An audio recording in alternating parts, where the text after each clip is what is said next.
uma safari na África. As we say here in Harambe, Twente, which means let's go. So, ciao everybody. Hi, my name is Kristen. I'm going to be your game driver for this 2-week photo safari out through the Harambe Wildlife Preserve. And yes, that's right, I did say Cara, o bagulho tá choveu, tá tudo lameado mesmo aqui. Out and ready to take pictures. Now, I am going to recommend é esse aí, ó. high-speed setting. If you have an action or sport setting, those usually work the best because the animals, they tend to be moving. We also tend to be moving, which can make it a little hard to get the perfect picture. I will do my very best to help you out as much as I can, but I cannot stop for every single animal out there, or we'd be out there for a lot longer than 2 weeks. When I do stop, it's only going to be for just a few seconds, so please keep the cameras ready. I'm also going to recommend that you hold on to them pretty tightly. We are not allowed to stop inside the reserve for anything that falls outside of the truck. That includes the hats, sunglasses, cameras, cell phones, pretty much anything you might still want at the end of the safari. Make sure you're holding on to it. Could be a while before we see any dropped item again. We're just waiting on our clearance to head into the reserve. Looks like we are getting that right about now, so we're going to go get started.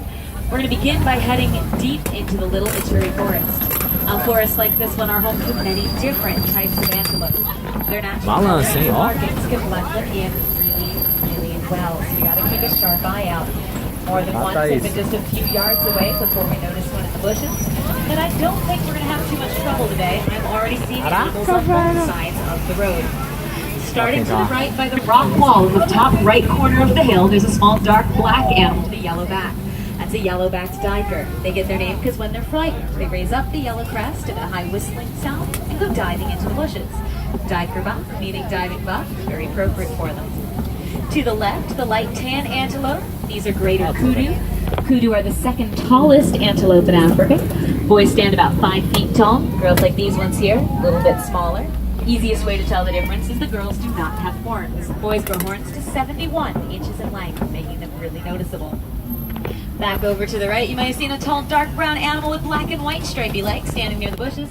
It's an okapi. E é uma mata fechada mesmo isso aqui, cara. Que louco. They got that distinction because they have ossicles. Those are the false horns. They also have long black tongues, just like the giraffe do. Now, by the front right corner of the truck, going to be on the hill to the right, there's a large black and white bird. That is a saddle-billed stork sitting there. They get their name because of the yellow saddle-shaped shield on their bill. Now, that bird is sitting down. It stands about 5 feet tall. It stands upright fully. Has a wingspan about 8 to 9 feet wide, which makes them very large birds, but they're pretty solitary. They usually stay on their own, or maybe with one other. If you see 2 of them, they are usually a mated pair. They do mate for life. Muito louco isso aqui, cara. Todos os animais que tem aqui. Saw some motion up ahead in between the trees to the left, towards the front left. E a mina pilota, hein? Pilota, troca ideia. Cinnamon orange color in between the bushes. Looks like there's bongos out here. Bongos are also known as the ghosts of the forest. Bongo, não sei o que é bongo. Ou ela falou bambu. Ah, não, tá. Tem bicho ali, mas não. Female bongos will grow back-swept horns, 32 to 36 inches in length. That helps them get through the dense vegetation they call. But I'm starting to think it might be time for us to head out of all this dense forest. We're gonna go head out to the Safi River next, which is my favorite spot. É pau no gato, João. Hippos are incredibly large. É pau no gato, tem várias estradas aqui. When it's born. The baby's a boy. When he's full grown, he can tip the scale 5,500 pounds. And while they are so big, they can be a little hard to see, like the one in the water out to the right. Now, if you're on the left, don't worry. We usually get better hippo spottings. Hey, buddy, please sit down for me. Thank you. As I was saying, we usually get better hippo spottings ahead to the left, but better is always a relative term because hippos can stay completely under the water for about 8 minutes at a time before they need to come up for air. Mano, olha isso aqui, nós estamos andando na água, velho. Sure enough, there's a whole group of them out to the left behind the island. A group of hippos like this is known as a bloat. This is a bloat of hippos. Now, it's usually at nighttime that the hippos are going to climb out of the waters onto the riverbanks in order to eat food. Each hippo eats about 150 pounds of grass a night. They're willing to walk about 6 miles down the riverbank, about 2 miles inland in order to get all the food that they are looking for.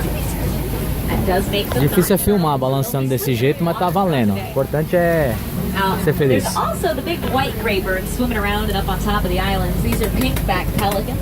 They get their name because during mating season, their back is going to turn a light pink color. Pretty O social ambiente que eles birds. They constroem like to pros stay in bichos só larger groupings of 20 é coisa de louco. 100 pairs. Muito louco This isso is a pretty aqui. small group of them comparatively. Ó, rola um arborismo aí e tal. As we drive around here, I'm seeing a really rickety bridge. I sure hope this holds us up, because if you look out to the left, there's Nile crocodile out there.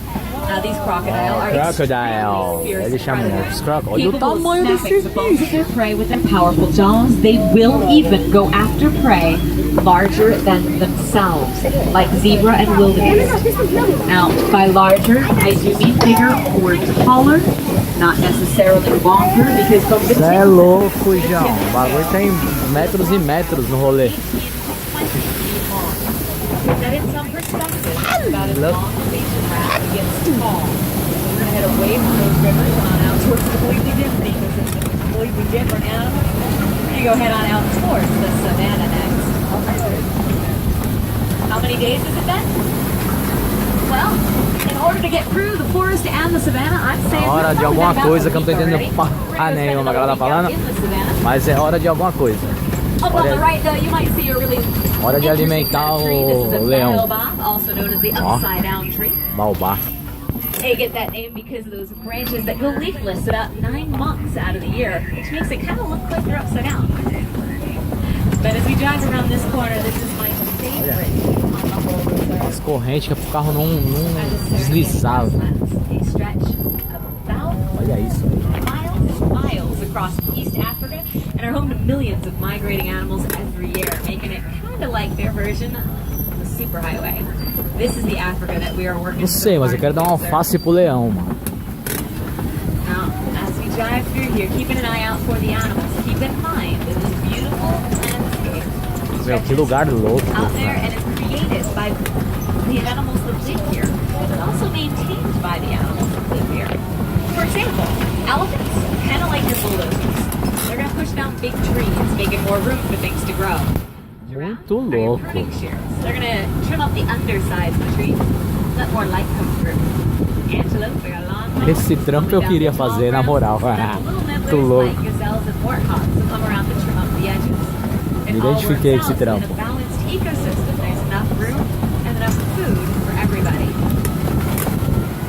As we continue driving through here, you're going to start seeing some really tall reddish brown mounds on both sides of the road. These are all termite mounds. It might look like dirt. Makes them about as hard as concrete, though. Ah, os bichos não vão ficar vacilando no aberto aqui, né? Not just the termites, elephants and giraffes, these are really tall ones, and the one here on the left has pretty much a scratching post if they have an itch. At least until they manage to wear the mound down into a more hill shape, like the one out to the right. Que era do Which tamanho do point, acre. antelope Isso eu entendi. sometimes climb up Olha o on top of the tamanho. hill so they can see into the tall grass. Make sure there's no predators hiding nearby. You're going to use it like a lookout post. It's another example Mano, of how the balança, hein? animals out here Bagulho are working balança. together. But I do see some animals out in the grassy field ahead, so we're going to drive around see if we get some closer views. As we drive up, there's the gray animals out in that grassy field. That's part of the group of white-bearded wildebeest. I say part of a group because Cara, wildebeest grande are one of aqui, the é largest muito migrations grande. in Africa. Usually there's thousands of them in a single grouping.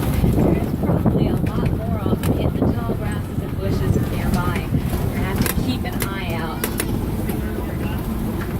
Before we get to the wildebeest, there's another animal out to the right, sitting by itself, real teeny tiny, out in the grasses to the right. That light tan antelope, that's not a baby.